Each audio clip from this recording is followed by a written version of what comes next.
सभी को जय श्री कृष्ण, जय श्री राधे, जय श्रीमन नारायण। मैं आचार्य राहुल देवभूमि उत्तराखंड से आप सभी के मंगल की कामना करता हूँ। आशा करता हूँ आप सब स्वस्थ होंगे, आनंद में होंगे। ठाकुर जी से मेरी यही प्रार्थना है। सज्जनों, आज की वीडियो, आज का कार्यक्रम और आज की जानकारी बहुत ही खास है उन सभी दर्शकों के लिए, सभी लोगों के लिए जिनकी वृश्चिक राशि है।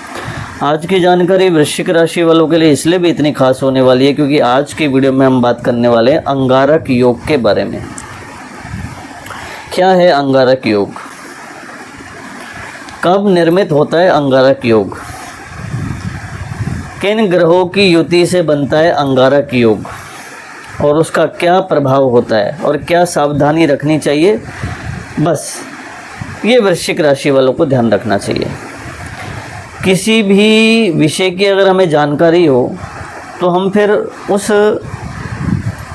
रास्ते को बड़े सावधानी से उस पे चलते हैं। तो अगर हमें जानकारी है कि जिस रास्ते पे हम चल रहे हैं उस रास्ते पे किस तरीके की कठिनाई आने वाली है और किस तरीके का रास्ता है, तो हम बड़े सावधानी से चलते हैं और अपनी मंजिल को प्राप्त करते हैं, क्योंकि हमें पूर्व से ही ज्ञात होता है कि उस रास्ते में हमें किस प्रकार का बैलेंस बना के चलना है।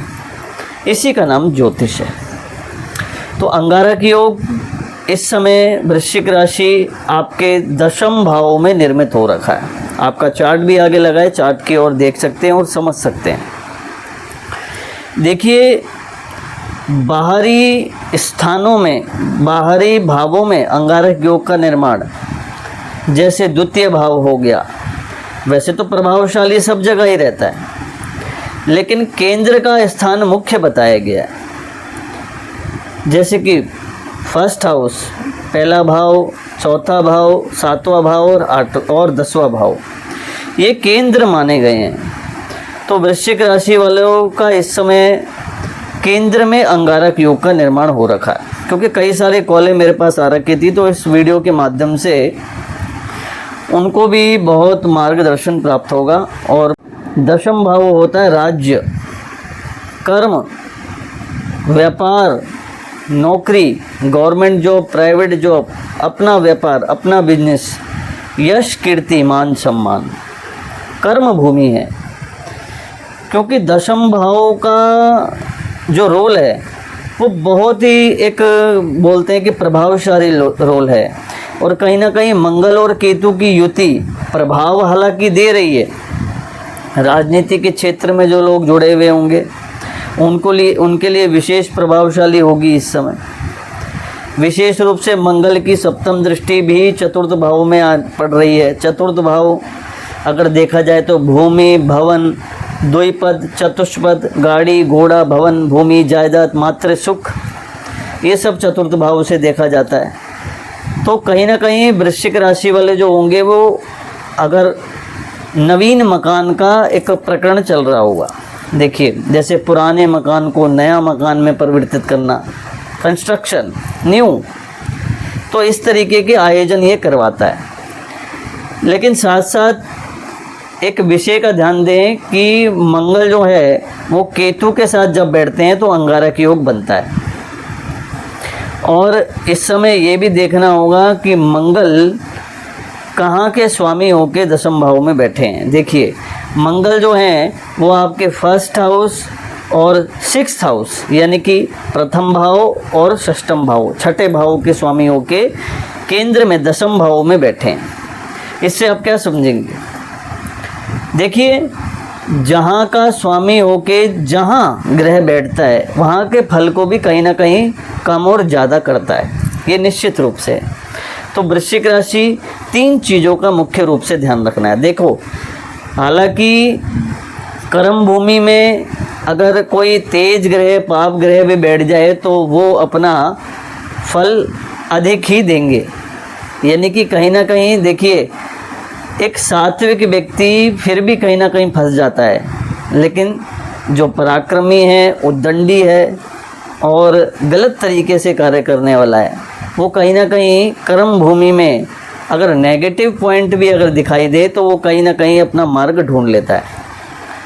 ये एक संकेत कर रहा हूँ मैं आपको, उससे आप थोड़ा सा समझिए। लेकिन जो कर्मनिष्ठ हैं, धर्मनिष्ठ हैं, अपनी मर्यादा में चलने वाले हैं, उनको इस समय एक बात का ध्यान रखना है।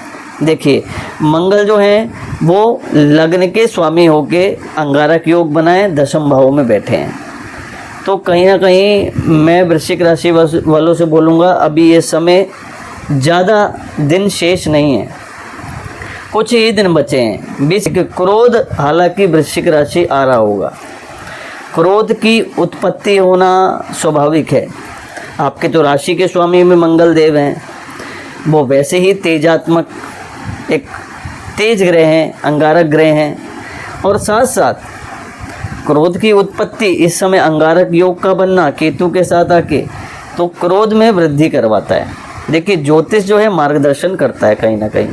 कोई भी ऐसा विवाद हो परिवार में या दाम्पत्य जीवन, मैरिड लाइफ इशू हो, कोई भी विवाद हो, कर्म भूमि से रिलेटेड विवाद हो सकता है, क्योंकि कर्म भूमि में योग बन रहा है। जहाँ आप स्ट्रगल कर रहे हैं, व्यापार कर रहे हैं, नौकरी कर रहे हैं, कुछ भी कर रहे हैं, कुछ भी कर्म कर रहे हैं आप, कर्म तो हमारी दिनचर्या का स्वरूप है, प्रातः रखने की कोशिश आप कर रहे होंगे। लेकिन फिर भी एक ज्योतिष सलाह देता है कि इस समय मैरिड लाइफ हो, विवाह का कोई संबंध हो, प्रेम प्रसंग हो, या फिर क्योंकि शरीर माध्यम खलु धर्म साधनम, शरीर अगर है तभी हम सारे कार्य कर पाएंगे। तो स्वाभाविक है, एक तो क्रोध से बच के रहना है। क्रोध थोड़ा पेशेंस, संयम रखे, थोड़ा सा जितना दबा सके उतना दबाएं। क्रोध को कभी कभी पीना भी अच्छा होता है। दूसरा, षष्ठम भाव के स्वामी होकर दशम भाव में बैठे हैं, तो थोड़ा सा विचार कीजिए। इस समय थोड़ा सा अपना ध्यान आपको रखना है।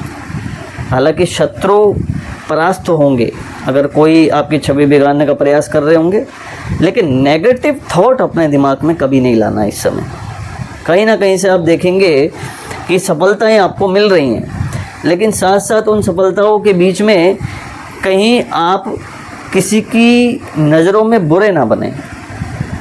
यानी कि वाणी के द्वारा ऐसा कोई कर्म ना करें कि आपका काम तो बन रहा है, तो वो मीठी वाणी बोल के भी हो सकता है, लेकिन कड़वी वाणी बोल के अपना अहित ना करें और अपना अपयश प्रकट ना करें स्वयं। इस बात का ध्यान रखना चाहिए। दूसरा, तीसरा, आपको एक विषय का ध्यान रखना है कि अगर आप व्यापार करते हैं, नौकरी करते हैं, कुछ भी करते हैं, अपना पैसा कहीं फंसाना नहीं है। जैसे आप निवेश कर रहे हैं अपना पैसा कहीं पे भी, तो पैसा थोड़ा सा आप निवेश करें तो किसी जिम्मेदार व्यक्ति को ही धन सौंपें, या जिस पे आपका विश्वास हो। बहुत आपको ध्यान रखना चाहिए। बाकी राजनीति के क्षेत्रों में प्रयास कर रहे हैं जो, उनके लिए भी एक अच्छा योग है। भूमि भवन जायदाद का भी अच्छा योग है कहीं ना कहीं, लेकिन लेन देन से संबंधित ध्यान रखना है, क्योंकि मंगल और केतु की युति है। तो हालांकि केतु कुल से उन्नति, केतु कुल की उन्नति करता है, लेकिन केतु कहीं ना कहीं ऋण के कारक भी हैं, लेन देन के। तो मंगल के साथ केतु बैठे हैं, अष्टम भाव के स्वामी होकर दशम भाव में बैठे हैं, तो भूमि के लेन देन में या मकान लेना चाह रहे हैं, लेन देन के विषयों में आपको थोड़ा सा एक विचार करना चाहिए और एक बोलते हैं ना, जागृत रहना चाहिए। कहीं कोई 2 उपाय ज़रूर कर लें। प्रतिदिन हनुमान चालीसा का पाठ करें, उससे भी बहुत फर्क होता है। और प्रतिदिन भगवान शिव को जल अर्पित करें, ये तो सोने पे सुहागा होगा आपके लिए। तो अधिक जानकारी के लिए अपनी कुंडली का विश्लेषण जरूर कराएं। नंबर आपको हमारे चैनल पे प्राप्त हो जाएगा, वीडियो के लिंक में भी प्राप्त हो जाएगा। क्योंकि अन्य ग्रह किस प्रकार के आपकी कुंडली में बैठे हैं, ये तो कुंडली देख के ही हमें पता चलेगा। व्हाट्सएप में डिटेल जरूर दीजिए। तब तक के लिए मिलता हूँ दोस्तों नेक्स्ट वीडियो में। जय श्री कृष्ण, जय श्री राधे, जय श्री राधे। एक और बात, 28 तारीख को मंगल का राशि परिवर्तन भी हो जाएगा और अंगारक योग से आप मुक्त भी हो जाएंगे। ये भी बहुत बहुत अच्छी बात है।